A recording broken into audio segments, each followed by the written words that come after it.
غزوہ بدر، مصنف عبدالمالک مجاہد۔ حصہ سوم۔ جنگ کے آغاز میں رسول اکرم صلی اللہ علیہ وآلہ وسلم نے ایک مٹھی ریت اور کنکریوں کی اٹھائی اور اس کو دشمن کی طرف پھینکتے ہوئے فرمایا، شاہت الوجوہ، یعنی چہرے بگڑ جائیں۔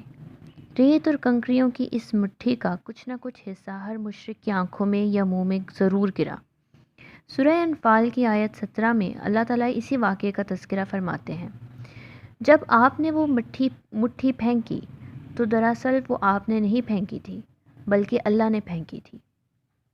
مشہور انصاری صحابیہ عفرہ بنت عبید رضی اللہ عنہ کے بیٹے عوف بن حارث رضی اللہ عنہ نے دریافت کیا، اے اللہ کے رسول، اللہ رب العزت کس بات سے خوش ہو کر مسکراتے ہیں؟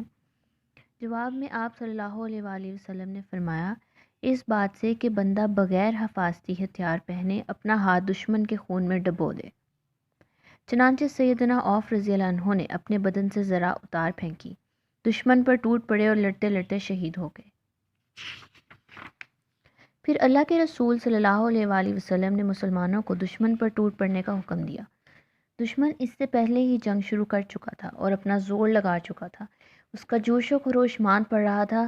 حکم ملنے پر مسلمانوں نے پرجوش انداز پر حملہ کیا۔ اب مسلمان تازہ دم تھے، لہٰذا کافروں کو گاجر مولی کی طرح کاٹنے لگے۔ ایسے میں فرشتوں کی مدد بھی آ گئی، کافروں کے سردار کٹ کٹ کر گرنے لگے۔ اسلام کا سب سے بڑا دشمن اس وقت کا فرعون ابو جہل اس لشکر کا سپہ سالار تھا۔ وہی کافروں کو اکسا کر بدر لایا تھا۔ مکے میں اس نے مسلمانوں پر ظلم کی انتہا کر دی تھی۔ رسول اللہ صلی اللہ علیہ وآلہ وسلم کو گالیاں دیا کرتا تھا، طرح طرح سے ستایا کرتا تھا، قدم قدم پر مشکلات پیدا کرتا تھا۔ آج وہی ابو جہل کافروں کا سپہ سالار تھا، انہیں لڑا رہا تھا۔ ادھر دو انصاری نوجوان ابو جہل کی تلاش میں تھے۔ ان کی دلی خواہش تھی کہ کسی طرح ابو جہل کو قتل کر دیں، اسے جہنم رسید کر دیں۔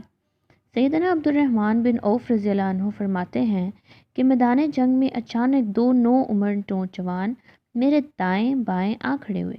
ان میں سے ایک نے پوچھا، چچا جان، ابو جہل کہاں ہے؟ سیدنا عبد الرحمن بن عوف نے فرمایا، بھتیجے، تم اس کے بارے میں کیوں پوچھ رہے ہو؟ اس نے کہا، ہم نے سنا ہے کہ وہ اللہ کے رسول کو گالیاں دیتا ہے، لہٰذا میں نے عہد کیا ہے کہ اسے قتل کر دوں گا یا خود شہید ہو جاؤں گا۔ اتنے میں دوسرا نوجوان نے بھی مجھ سے یہی سوال کیا، ابو جہل کہاں ہے؟ سیدنا عبد الرحمن بن عوف فرماتے ہیں، میں نے اشارے میں انہیں بتایا، وہ رہا ابو جہل۔ اب دونوں اپنی تلواریں لیے ابو جہل کی طرف لپکے۔ یہ دونوں نوجوان معاذ بن عمرو بن جموح اور معاذ بن عفرہ تھے۔ سیدنا معاذ بن عمرو نے دیکھا کہ ابو جہل کو بہت سے لوگ گھیرے میں لیے ہوئے تھے تاکہ اس پر کوئی وار نہ کر سکے اور وہ محفوظ رہے۔ انہوں نے ان لوگوں کو کہتے سنا، آج ابو الحکم یعنی ابو جہل تک کوئی نہیں پہنچ پائے گا۔ معاذ بن عمرو نے جب یہ سنا تو ان پر اور زیادہ جوش طاری ہو گیا۔ وہ تیر کی طرح اس کی طرف بڑھے اور اللہ کی قدرت سیدھے اس کے پاس جا پہنچے۔ اس کی حفاظت کرنے والے کچھ بھی اس کے کام نہ آ سکے۔ انہوں نے جاتے ہی اپنی تلوار کا وار اس کی پنڈلی پر کیا، پنڈلی کٹ گئی۔ باپ کو زخمی ہوتے دیکھ کر اکرمہ بن ابو جہل آگے بڑھے۔ یہ اس وقت ابھی مسلمان نہیں ہوئے تھے۔ انہوں نے معاذ رضی اللہ عنہ کے کندھے پر تلوار کا وار کیا، ان کا بازو کٹ گیا، لیکن کٹ جانے کے باوجود کھال کے ساتھ لٹکتا رہا۔ یہ اس حالت میں جنگ کرتے رہے تاہم ابو جہل ان کے وار سے شدید زخمی ہو گیا تھا۔ ایسے میں سیدنا معاذ بن عفرہ رضی اللہ عنہ اس کے نزدیک پہنچنے میں کامیاب ہو گئے۔ انہوں نے بلا کی پھرتی سے اس پر وار کیا، ان کے وار سے وہ گھوڑے سے نیچے آ گرا۔ انہوں نے اسے مردہ خیال کیا، اس کے پاس سے ہٹ آئے اور جنگ میں مشغول ہو گئے۔ لیکن ابو جہل میں اس وقت تک کچھ جان باقی تھی۔ سیدنا عبداللہ بن مسعود رضی اللہ عنہ اس کے پاس سے گزرے تو اس میں کچھ جان پا کر رک گئے۔ اس کی گردن پر اپنا پاؤں رکھ کر فرمایا، اے اللہ کے دشمن، تجھے اللہ نے رسوا کر دیا۔ پھر انہوں نے اس کا سر کاٹ لیا۔ ادھر دونوں نبی اکرم صلی اللہ علیہ وآلہ وسلم کی خدمت میں حاضر ہوئے۔ ایک نے عرض کیا، اللہ کے رسول، میں ابو جہل کو قتل کر آیا ہوں۔ یہ سنتے ہی دوسرے نے کہا، بلکہ میں نے اسے قتل کیا ہے۔ نبی اکرم صلی اللہ علیہ وآلہ وسلم مسکرائے۔ پھر آپ نے دونوں کی تلواریں دیکھیں اور فرمایا، تم دونوں نے اسے قتل کیا ہے۔